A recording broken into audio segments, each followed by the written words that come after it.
Hey guys, and welcome back to chapter 38 of Caraval. Scarlet would only remember fragments and pieces of what happened next. She would not remember how Teller had looked like a doll, knocked from a very high shelf until the blood started pooling around her. Even then, Scarlet couldn't look away from her sister's lifeless body. She just kept wishing. Wishing Teller would move, wishing Teller would get up and walk, wishing for a clock that could turn back time and give Scarlet one last chance to save her. Scarlet remembered the time-twisting pocket watch she'd seen on her first day there. If only Julian had stolen that watch instead. But Julian was dead too. Scarlet choked on a sob. She'd lost both of them. Scarlet cried until her eyes and her chest and parts of her body she didn't know could hurt began to ache. The Count stepped closer, as if to offer some form of consolation. "Stop." Scarlet held out a shaking hand. "Please." She choked on the word, but she couldn't bear anyone's comfort, especially not his. "Scarlet," said her father. He approached her as the Count backed away. Or rather, her father shuffled, hunched over as if an invisible pack were tied to his back, and for the first time, Scarlet didn't see a monster, but rather just a sad old bully. She saw how his fair hair had grayed at the edges, and his eyes were shot with blood, a dragon with no fire and broken wings. "I'm sorry." "Don't." Scarlet cut him off. He deserved this. "I don't ever want to see you again. I don't ever want to hear your voice, and I don't want you to try to ease your conscience by apologizing. You brought this about. You drove her to this place." "I was just trying to protect you." Governor Dragner's nostrils flared. His wings might have been broken, but he still had his flames after all.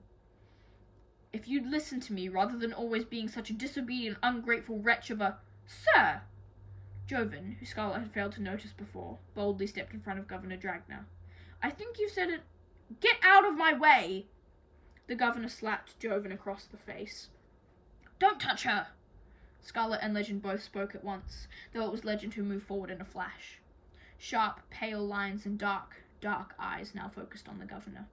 "You will not hurt any more of my players." "Or what are you going to do?" Governor Dragner snarled. "I know the rules. I know you can't harm me as long as the game is in play." "Then you also know the game ends at sunrise, which is approaching fast. When that happens, I'm no longer bound by those rules." Legend bared his teeth. "Since you have seen my true face, that's even more incentive for me to rid the world of you." Legend flicked his wrist, and every candled lamp and fire pit throughout the balcony turned brighter, casting a hellish red-orange glow over the obsidian floor. Governor Dragner paled. "I may not have cared about your daughter," Legend went on, "but I do care about my players, and I know what you have done." "What is he talking about?" Scarlet asked. "Don't listen to him," said the governor. "Your father thought he could kill me," Legend said. "The governor mistakenly believed Dante was the master of Caraval, and took his life instead." Scarlet looked at her father aghast. "You murdered Dante?" Even the Count, who now stood at a distance, looked unsettled by this. Governor Dragner's breathing turned heavy. "I was just trying to protect you." "Maybe you should think about protecting yourself," Legend went on. "If I were you, Governor, I'd leave now and never come back, to this place or anywhere else you might find me.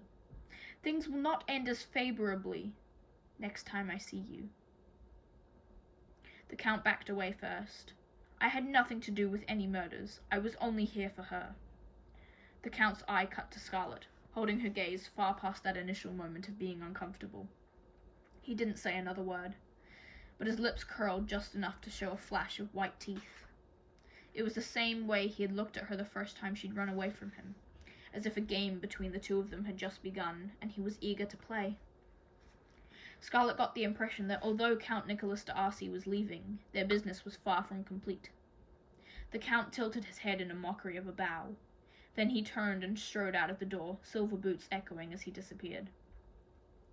"Come on." The governor waved Scarlet forward with an unsteady hand. "We're leaving." "No!" Scarlet was shaking again, but she stood her ground. "I'm not going anywhere with you." "You stupid—" the governor swore. If you stay, he's defeated our family. This is what he wanted, but if you want to come with me, he loses. I'm sure the Count will... I'm not marrying him, and you cannot make me.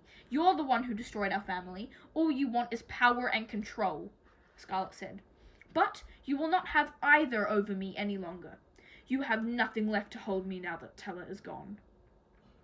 For a moment, Scarlet was tempted to step up on the ledge and add, Now leave before you lose both your daughters. But she would not let him destroy her as he had her sister. She would do what she should have done long ago.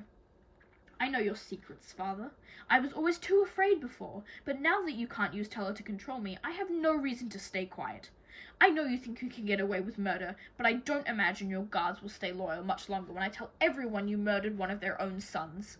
I will tell the entire Isle how you killed Philippe, drowned him with your own hands just to frighten me into obeying you.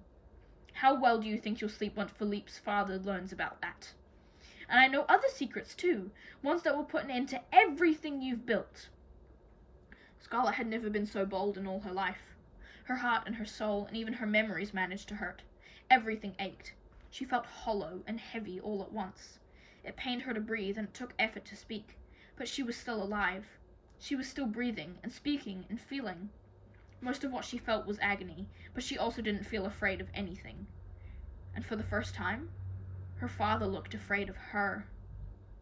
He looked more frightened of Legend, but either way, he was leaving, and she didn't imagine he would come after her again. A governor did not live long without loyal guards. The conquered isles were not the most prestigious place to rule, but there was always someone looking to usurp power. So it should have felt like a victory when he walked out the door. Scarlet was finally free. Free of her father. Free to go wherever she wanted. Julian had given her that with the coordinates in his pocket watch. Julian. The grief she felt for him was different from the loss she felt for Teller. Each tore apart a separate half of her, but they weighed her down equally. She could feel fresh sobs building in her chest, swelling like waves about to crash. But at the thought of Julian, she recalled something else. She remembered why she'd abandoned his body in those tunnels. She'd won the game. She still had her wish, and Legend was there to grant it. For a moment she felt hope, lighter than the weight of her grief, indescribable and iridescent, and utterly impossible to hold on to. Because it wasn't only Julian she needed to save. Scarlet's chest ached again. Teller and Julian were both gone. She felt as if it shouldn't even have been a choice. But it was a choice, which made her feel like less of a sister. Or maybe Julian mattered even more than she realized, because although she knew she was going to choose Teller, she couldn't say it right away, as if maybe there was a way to save them both that she hadn't figured out yet. Her sister, or the boy Scarlet had almost certainly fallen in love with. Julian had died because of her. He'd risked everything for her by facing her father, and then by giving her that pocket watch just before Scarlet would meet Legend. Scarlet thought of how strained his voice sounded as he struggled to tell her the truth. It wasn't his job to protect her, but he'd done what he could. He also made her feel things she never knew she could desire, and for that she would always love him.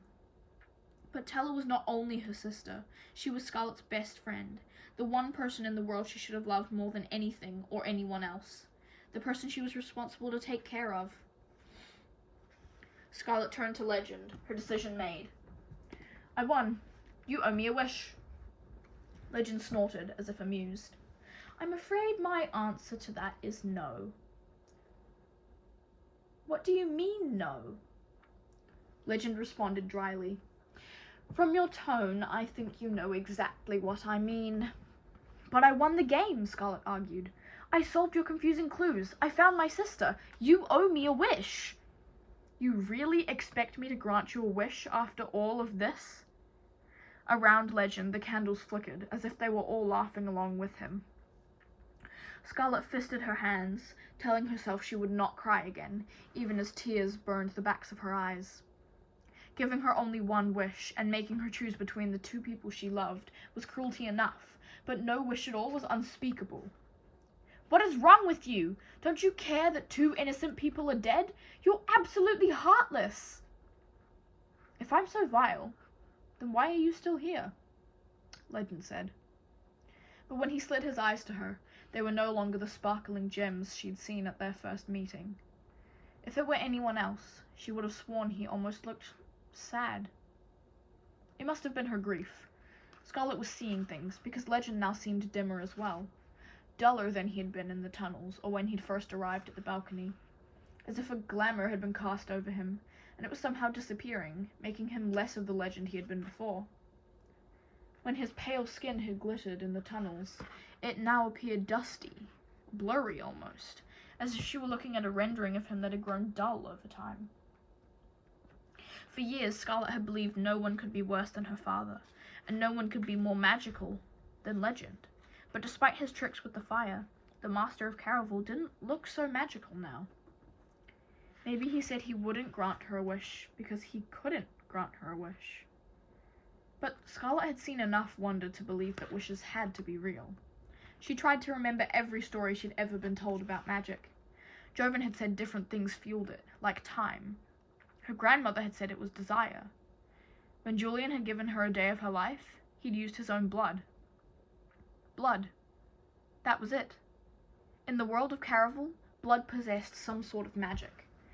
If a drop could give a person a day of life, maybe Scarlet could bring Julian and Tella both back to life if she gave them enough of her blood. She turned to Jo. "How do I get down to the street?" Scarlet wasn't sure if the girl would give her an answer, but Jo quickly told her how to find exactly what Scarlet sought. Outside, it was growing darker by the second, as the lamps were burning low, signaling the final hour of the night. A crowd had gathered around Tella. Precious Tella, who already wasn't Scarlet's Tella anymore. Without her smile and her laugh and her secrets and her teases, all the things that made her Scarlet's beloved sister. Ignoring the onlookers, Scarlet plunged to her knees, sinking into the puddle of blood around her sister, who looked broken in every possible way. Her arms and legs were skewed at awful angles, her bright honey curls soaked in red.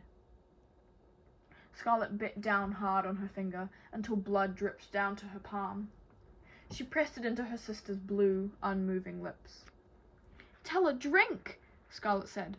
Her fingers trembled as she continued holding them to Tella's mouth, but Tella didn't move or breathe. "Please, you told me there was more to life," Scarlet whispered. "You can't stop living now. I wish you would come back to me." Scarlet closed her eyes and repeated the wish like a supplication. She'd stopped believing in wishes the day her father had killed Philippe, but Caraval had restored her faith in magic once again. It didn't matter that Legend said he wouldn't grant her wish. It was like her Nana had said. Every person gets one impossible wish if the person wants something more than anything, and they can find a bit of magic to help them along. Scarlet loved her sister more than anything. Maybe that, combined with the magic of Caraval, would be enough. She continued to wish, as all around her the candled lamps slowly burned out until there was no more flame, like the unmoving girl in Scarlet's arms. It hadn't worked. Fresh tears ran down Scarlet's cheeks. She could have held Tella until they dried up, and she and her sister both turned to dust, a warning to any others who dared to get too swept away in the deception of Caraval. The story could have ended there, in a storm of tears and muttered words. But just as the sun was about to rise, in the black instant before dawn, the darkest moment of the night, a dark brown hand gently rocked Scarlet's shoulder. Scarlet looked up to find Joven. The candles and lanterns had almost turned to smoke, so Scarlet could barely see her, but she recognized the light lilt of her voice. "The game's about to officially end. Soon the morning bells will toll and people will start packing up. I thought you might want to collect your sister's things." Scarlet craned her neck toward Tella's rimless balcony. No, Legend's rimless balcony. "Whatever is up there, I don't want it." "Oh, but you may want these items," said Jo.